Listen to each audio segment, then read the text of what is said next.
Good morning. Let's continue our discussion on virtual memory. And in today's class, I'm going to discuss about different frame allocation techniques. In my previous lectures, I have discussed about paging and page replacement techniques. When we go for page replacement, if we don't find a free frame in the main memory, then we identify one of the frames as the victim frame and remove the page stored in that frame, transfer that to hard disk and bring in a new page from the hard disk which is being requested by CPU at that point of time. Okay, we have also discussed that main memory is divided into several fixed sized blocks called frames as shown in the diagram, and these frames are numbered as 0, 1, 2, 3 and so on up to n, and some of these frames are given permanently to the operating system and remaining free frames are to be distributed among multiple user processes that are going to reside in the main memory and run concurrently to give better throughput. Okay, so these things we have discussed. Now in today's class, what we are going to discuss is how operating system is going to distribute the available free frames among the processes that are going to run concurrently. So for doing that allocation, operating system has to follow certain guidelines. The first one is, obviously operating system cannot allocate more than the available number of physical frames to a process. The second one that it has to ensure is that we keep multiple processes in the main memory. So in order to do that, we cannot be allocating, or operating system cannot be allocating all the frames to one process. If it does that, then only one process will be there in the main memory and only one process will run, and that is going to bring down the throughput or the performance of the system. So therefore, if you have to keep multiple processes, you will have to distribute the available frames among several processes.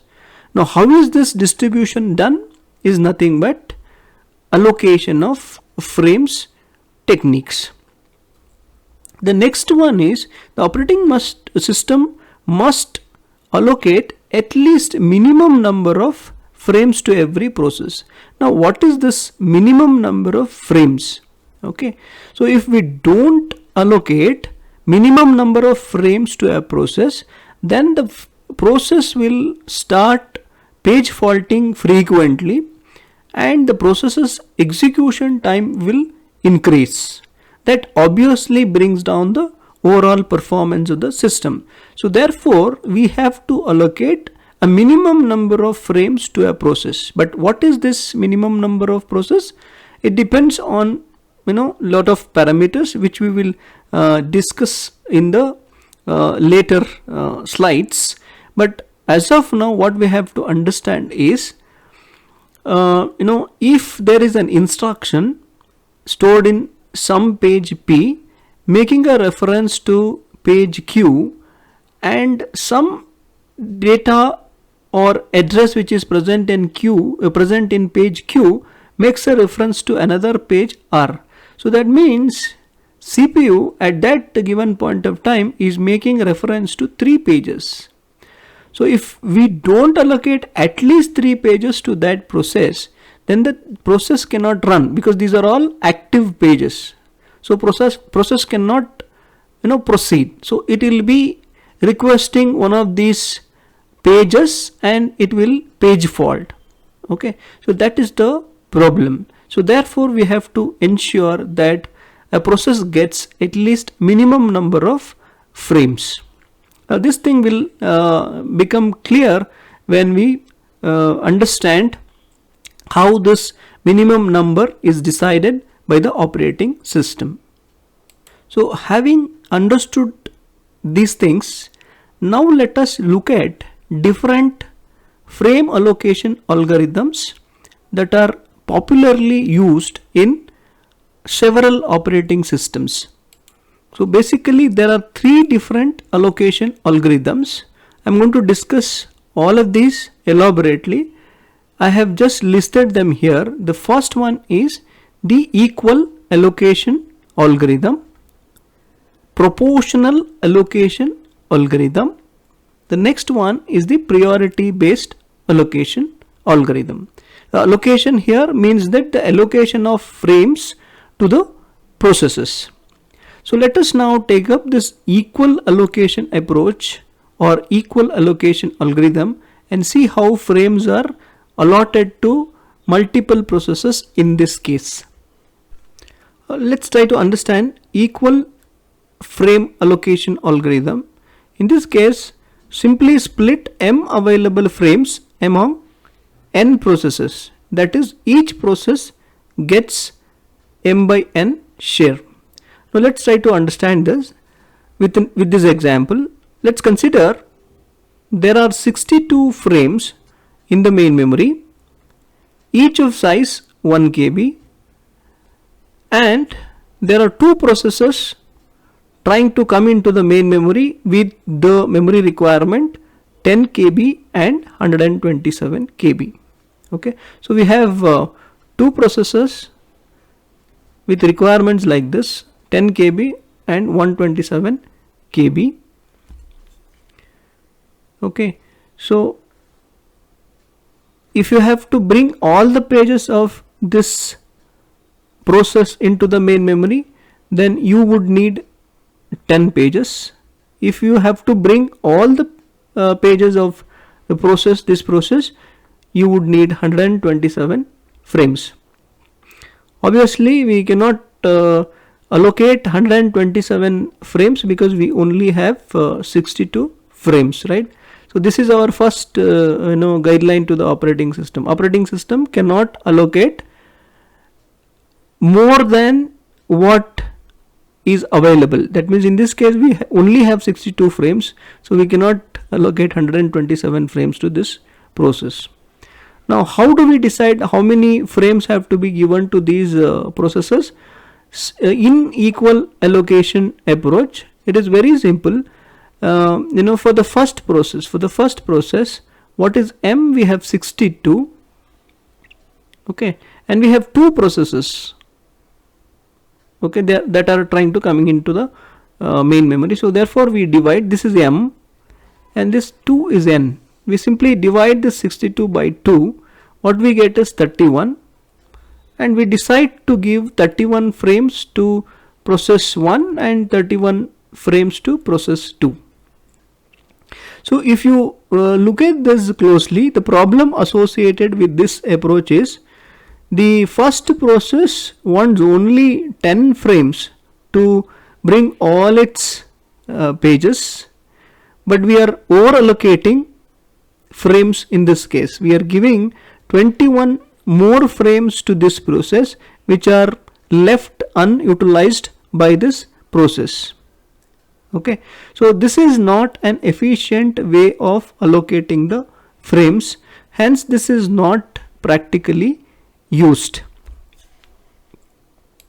Okay, to overcome the problem of wastage of frames that happens if we go with equal frame allocation approach, we have proportional allocation approach. Let's see what this is. Here the operating system allocates available memory frames to each process according to its size. Now before we try to understand this approach with this example, let's try to understand some of the notations that we are going to make use of. SI is size of a process PI. Now let's say the process PI is of size 13K. Okay, let's say this is process P0, then S0 is equal to 13K. Similarly, if we have another process P1 with size 15K, okay, then S1 is equal to 15K. So that is SI, where I indicates the process identification. Now what we do, we compute S, which is nothing but sum of these sizes of different processes. For example, in this case, S is nothing but 13K plus 15K. That's our S. Right? Then we use the term M, which we are familiar with. M is nothing but the total number of free frames that are available in the main memory. Now, after having discussed about various notations, now let's see how the allocation is made to each process. Allocation AI is an allocation made to process PI. In this case, A0 is an allocation made to P0. A1 is an allocation that is made to P1. That is equal to SI, where SI is the size of PI, and S is the sum of sizes of all the processes which are trying to coming into the main memory, multiplied by M, where M is the total number of frames available in the main memory. Okay, so this becomes very clear when we solve this example. In this example, we have assumed this is the example which we use to understand the equal allocation algorithm. Let us use the same example. In this example, we have considered 62 frames present in the main memory, and each of size 1 KB. Now there are two processes with requirement 10 KB and 127 KB. Unlike equal allocation approach, here the memory allocation is made considering the size of a process. Okay, so let's say P0's size is 10 KB and process P1's size is 127 KB. So what is S0? S0 is equal to 10 KB. That's its memory requirement. And what is S1? S1 is 127 KB. What is S? S is equal to, in this case, S0 plus S1. We only have two processes, therefore it is S0 plus S1.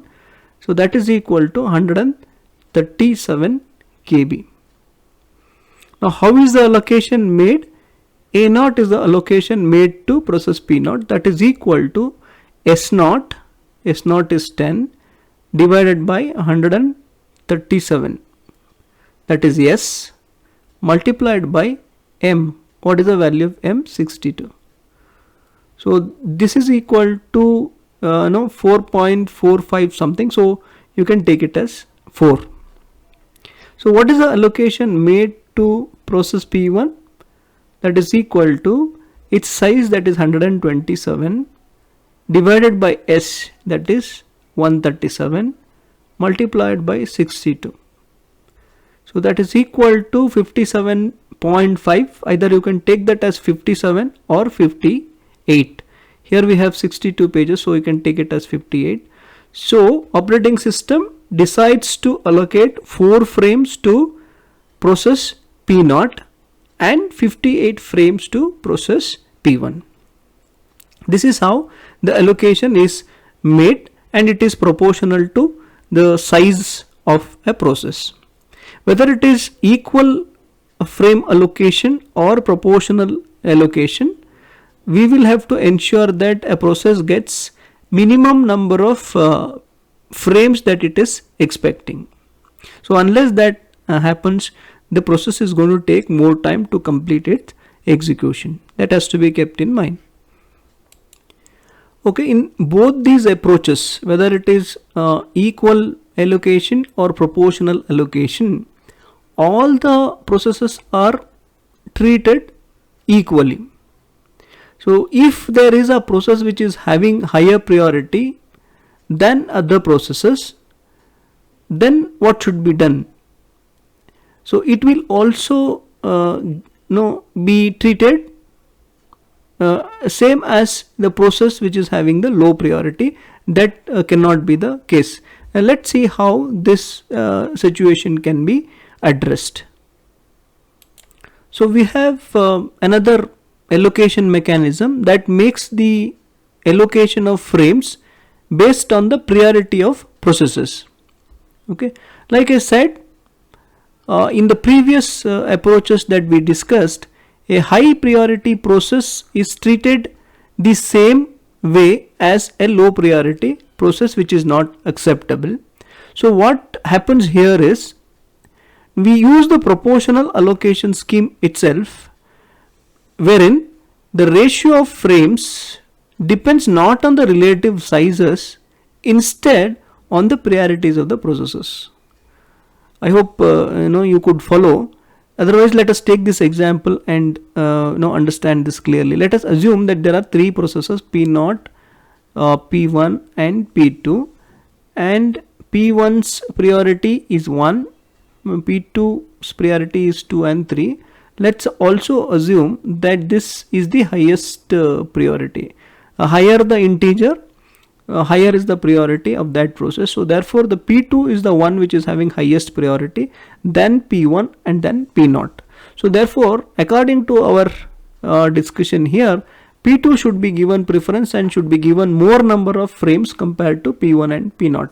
So how that happens? It is similar to our proportional allocation technique. You can add all these priorities. So 1 by 6 multiplied by, let us assume that we have something like 60 free frames in the main memory, multiplied by 60. So that is equal to 10. P0 gets how many? 10 frames. And in this case it is 2 divided by 6 into 60. So that is how much? 20. And in case of P2, it is 3 divided by 6 multiplied by 60. So that is 30. So P2 gets 30, more number of frames, because it is having higher priority than the other two processes. And P1 gets 20 because it has higher priority than P0, and P0 gets less number of frames. This is the funda behind priority based allocation. Whichever process has higher priority will get more number of frames. I hope you have understood all the frame allocation techniques. Okay, let's see what is global versus local allocation. Here we are not discussing about frame allocation, but this is going to have impact on allocation of frames to the processes. So we let's take an example. Let's say we have a process P0 and we have process P1, and one of the frame allocation approaches is used to allocate the frames to these processes. Let's say P0 gets X frames and P1 gets Y frames. Now when P0 is running, it makes a request for a page which is not available in any of these X frames. So that's known as page fault, and one of the frames of these X frames has to be identified as a victim frame, and the page stored in that has to be removed. Now all this time we were discussing that the victim frame has to be one of the frames allotted to process P0.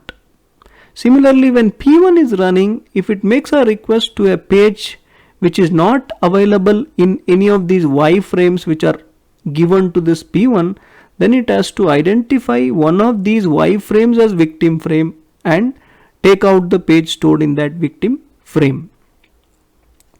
So here we are trying to discuss a slightly different thing, that is global versus local allocation. Whatever we have discussed is nothing but the local allocation. That is, local allocation requires that each process select from only its own set of allocated frames. Okay, select, when I say select, it is selecting one of the frames as victim frame for replacing the page present in that frame. So that's what is local allocation. Hope you understood. That means the P0 is not allowed to touch the frames which are allotted to P1, and P1 is not allowed to touch the frames that are allotted to P0. Whereas in case of global allocation, this approach allows a process to select a replacement frame from other set of all frames. That means there could be P1, P2, P3, so many processes in the main memory, and P0 can select frame from any of the frames which are allotted to different processes. That's what is known as global allocation. That means P0 can select one of the frames of P1. So that's what is global allocation. Okay, so the advantage of this is that it minimizes page faults. That means the P0 holds X number of frames and gets one additional frame from P1 when there is a page fault. So therefore the number of page faults henceforth will get reduced, and this is a very flexible allocation mechanism. That is, anybody can take anybody's frame as a replacement frame. But what is the disadvantage of this approach? A memory intensive process can hog memory and slow down all other processes. That means if P0 is a memory intensive process, it goes on getting the frames from different processes, and it is going to make all those processes to run slowly or take more time for the completion of their execution. This is the difference between global versus local allocation, though it is not allocation approach. What we have discussed here is, in case of local allocation method, the frame which are allocated to a process are to be used when for selecting the victim frame when there is a page fault. In case of global allocation, the process can preserve the number of frames that are allocated to it and go and take a frame from some other process which are coexisting in the main memory for selecting that as the frame for bringing in the page that it requires. So that's the difference between global versus local allocation. Now let's discuss about another important topic called thrashing. This is a situation which may occur in a paged memory allocation approach, which may bring down the overall performance of the system. Before I discuss about thrashing, I want you to recall that in order to get better throughput, what do? We try to keep more and more number of processes in the main memory and try to run them concurrently. So this is what we are indirectly trying to increase the degree of multiprogramming. Okay, so when we try to do that, the adverse effect of that may be all the processes may not get adequate number of frames. If the process does not get or does not have the adequate number of frames, then what happens is that it cannot support pages which are in active use. So therefore it has to quickly page fault and request for the page which is not present in the memory.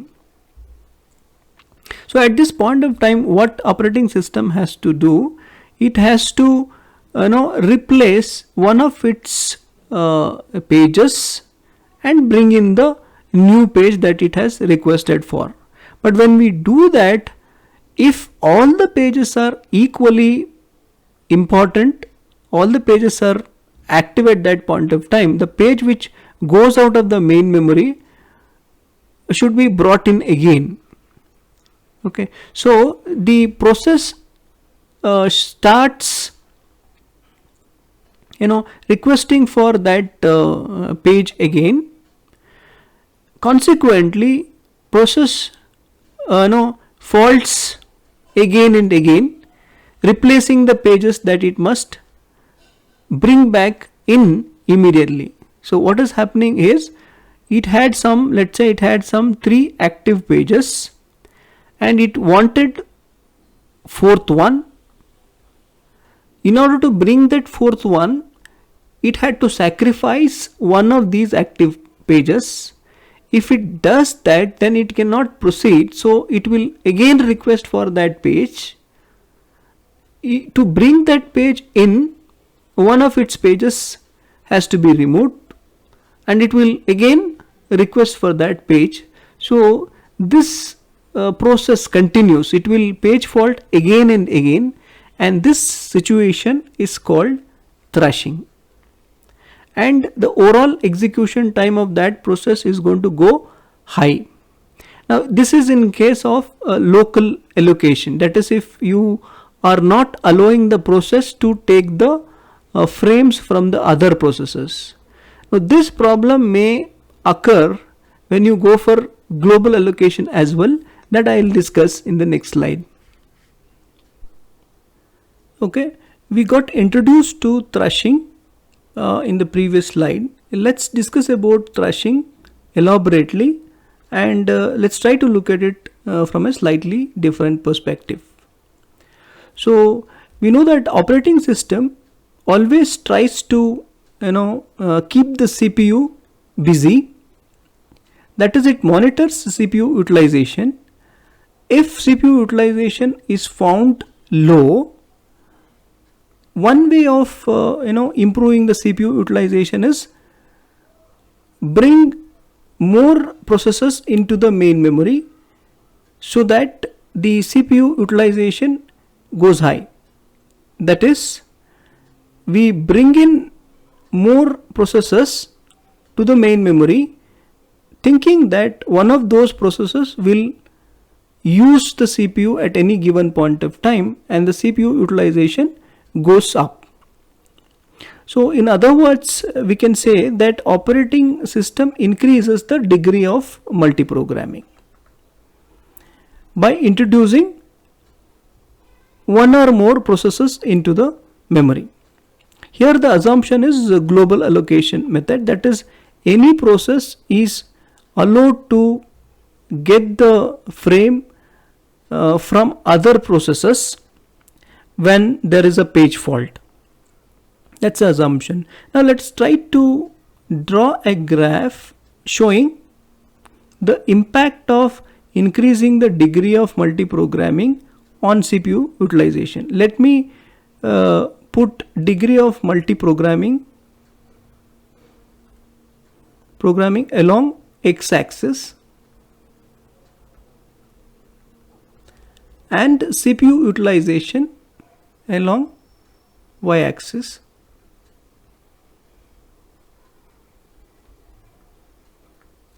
So as per theory, we should get a graph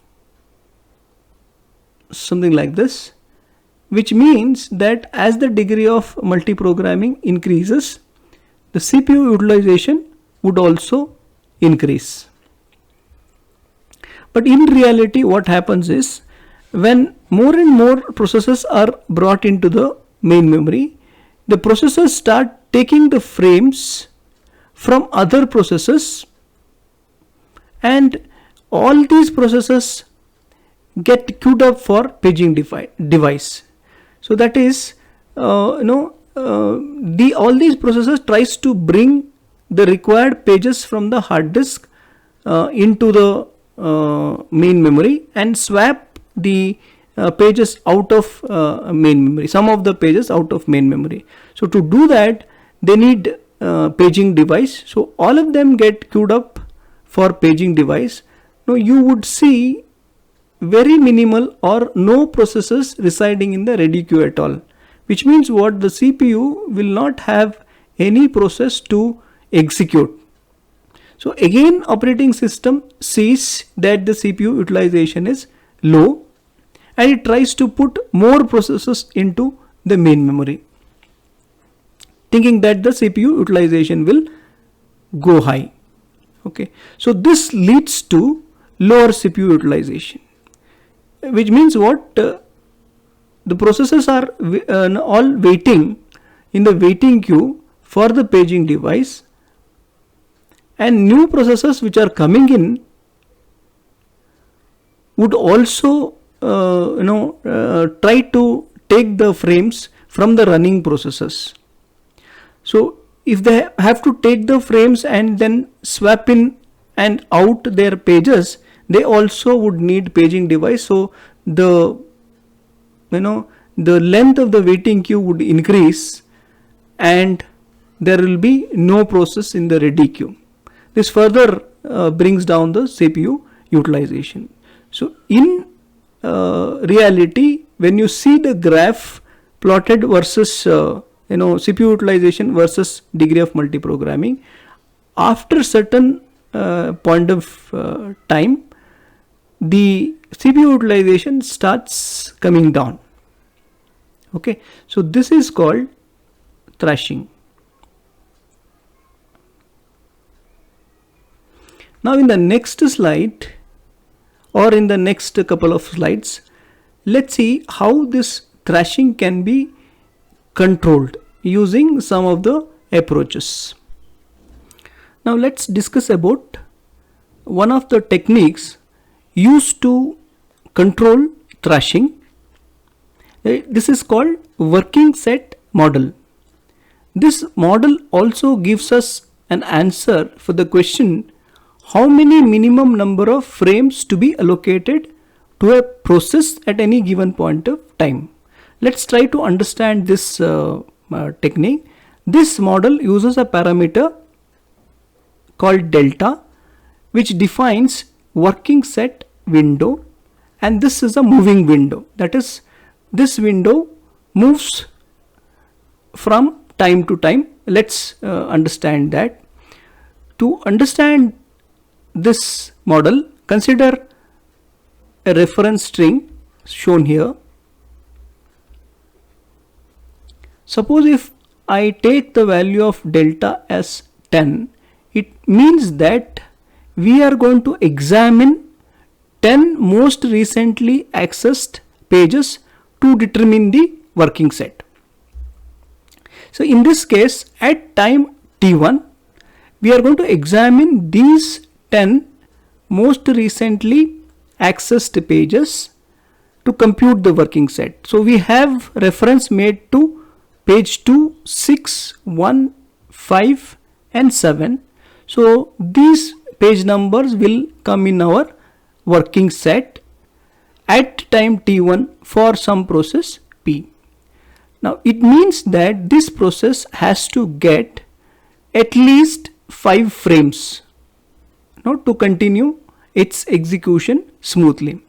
Now if you take the same process and look at the working set of this process at time t2, you have to examine the most recently referred 10 pages, and here we find that the CPU has referred to only 2 pages, 3 and 4.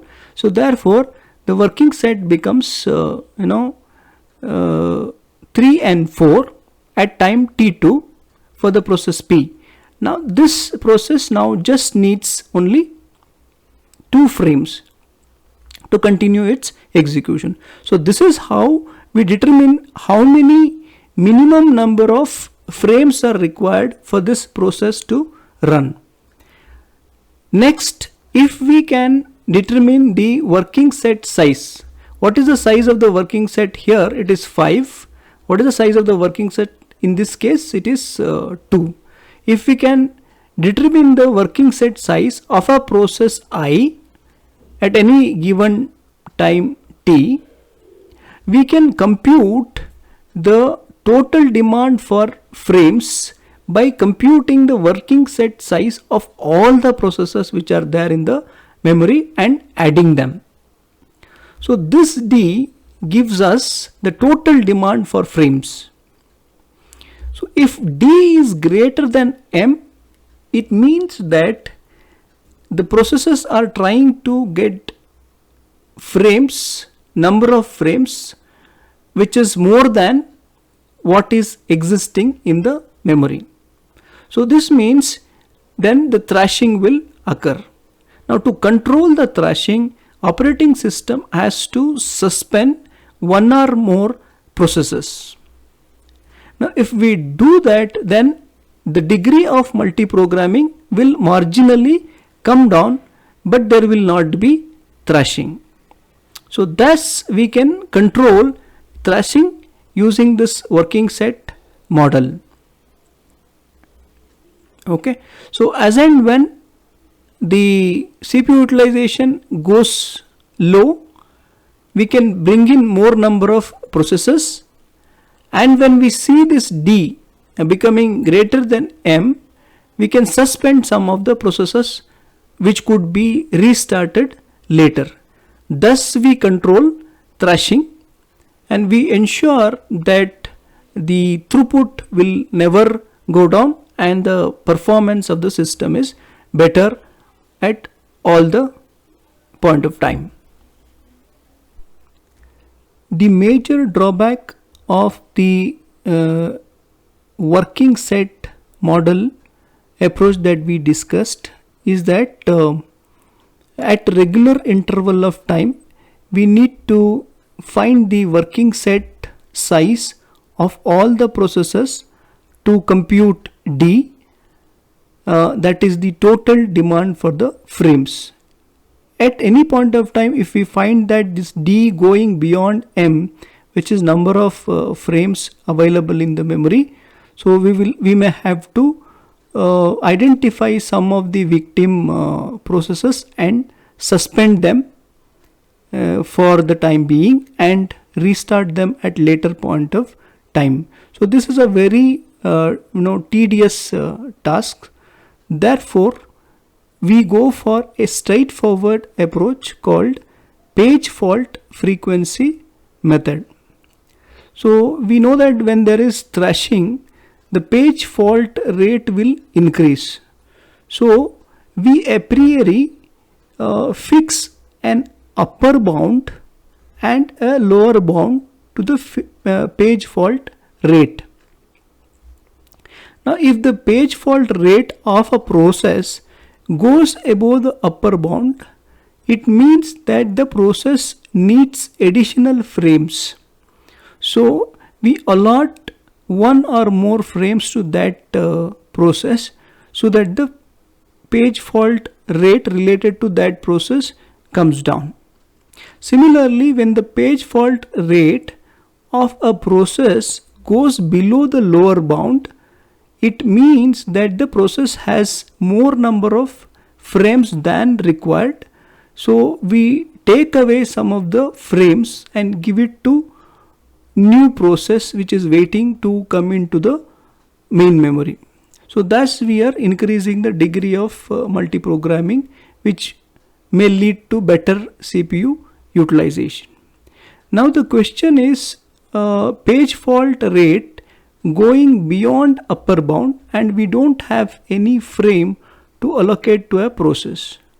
In that time we may have to, like what we did in case of working set model, we may have to identify some of the victim processes, one or more victim processes, and suspend them from execution for the time being, so that the page fault rate comes down, and restart them at later point of time. So this is a very simple and straightforward approach to control or prevent thrashing. Now let's try to solve this problem which had appeared in one of the VTU question papers. This is a problem on working set model which is used for handling thrashing. Given the following reference string. So he has given a reference string which shows how pages are being referred to. Then he has asked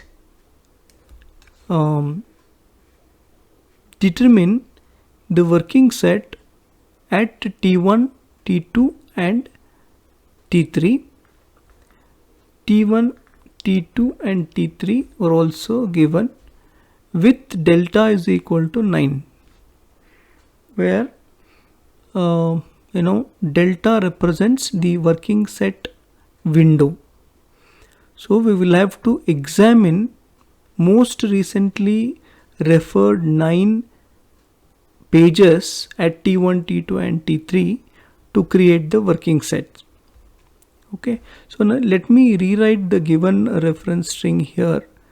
It is 0, 1, 2, 3, 0, 1, 2, 3, 0 again, 1, 2, 3 again, 4, 5, 6 and 7. Now at T1, that is at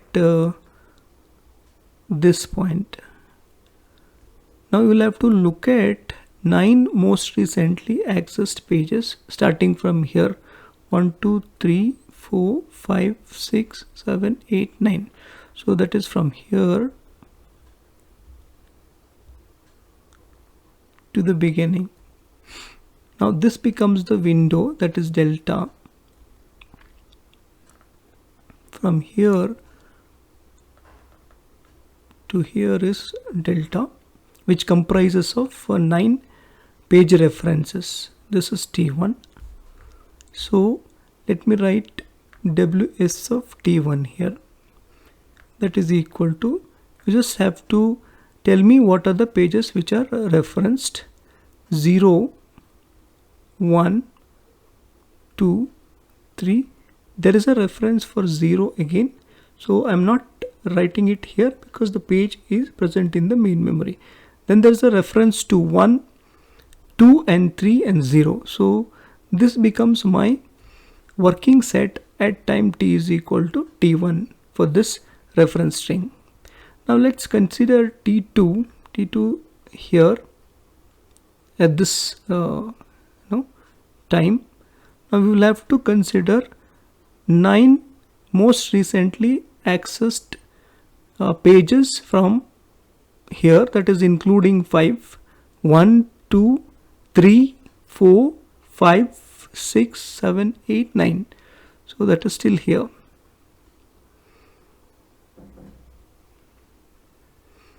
Okay, so now let me write WS of T2, that is equal to, so in this window I have a reference made to page 1, 2, 3, 0 and then to 1. 1 I've already written. It means that the page is there in the memory. And then there's a reference to 2 and 3 which I have already written. Then there is a reference to 4 and 5. So this becomes the working set at time T2. Now let's see what is the working set at T3, that is here. Now you consider the 9 frames, 3 plus 3, 6, okay, plus 3, 9. So can you quickly write the working set at T3? Let me pause the video for a time being. Yeah, can you quickly let me know the working set? It is 3 0 1, okay, 2 3 I have already written, 4 5 6 and 7. So what is the working set size here? It is 4. Working set size is equal to 6. Here it is more. At time t is equal to 3, it is equal to 8. What is the meaning of this? At t is equal to t1, or at time t1, the CPU is making a reference to at the most 4 pages, whereas at time t is equal to t2, there are 6 active pages. There are 1 2 3 0 4 and 5, and at time t3 there are 8 active pages. So at different times we'll have to allocate different number of frames to this process. That's the meaning. I hope you understood this. So now let me quickly summarize whatever we have discussed in today's class. We discussed about different frame allocation algorithms. What are the different frame allocation algorithms that we discussed about? We discussed about equal allocation,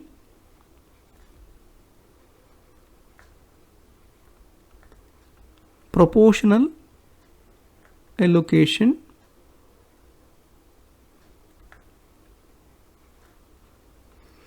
and then priority based.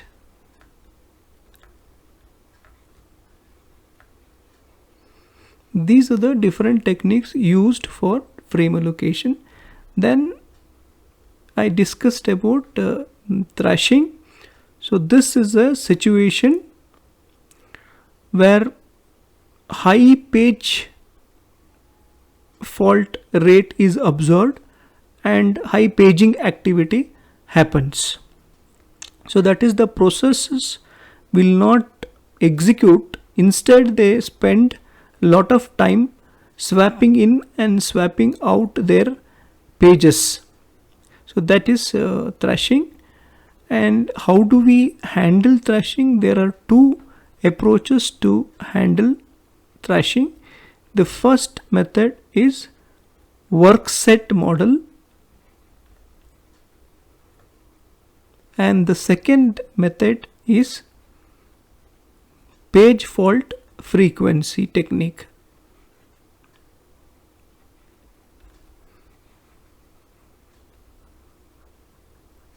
Okay, so these are the things that we discussed in today's class. Let me stop here. I'm going to discuss about the last topic of this module, that is file system and its implementation, in the next class. Thank you very much.